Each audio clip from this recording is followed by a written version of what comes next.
First of all, what is a packet? Well, it's basically the breakdown of a message into smaller sections or bytes. Each packet will carry sender IP, intended receiver IP, the amount of packets, and the number of that particular packet. What do packets do?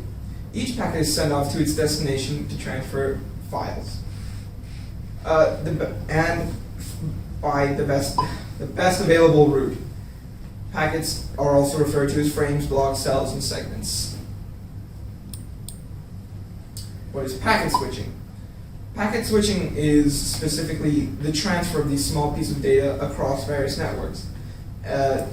They allow for a more efficient data transfer. So when a user sends a file, it gets split up rather than being sent in one piece. Types of packet switching. So you have connectionless packet switching, which is the classic type.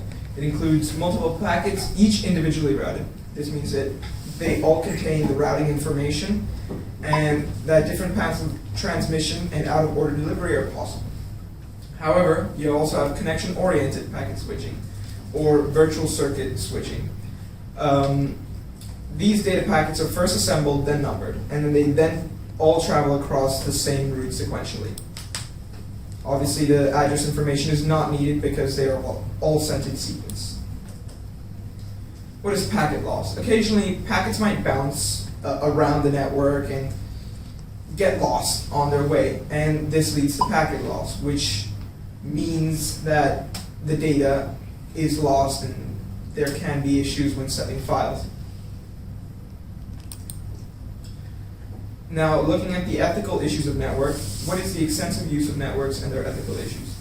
Use of computers and networks has long been cited by the World Health Organization and many others to be a major cause of many problems.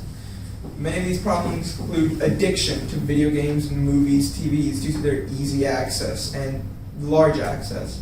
Overworking. Some people, especially with the COVID scenario, seem to be unable to split away from their work.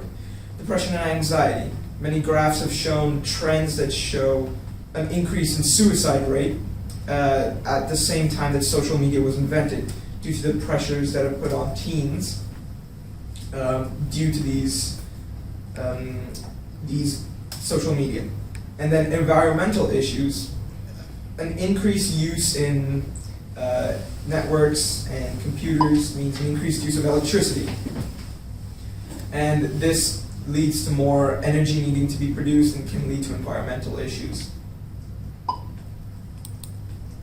That is the end of my presentation.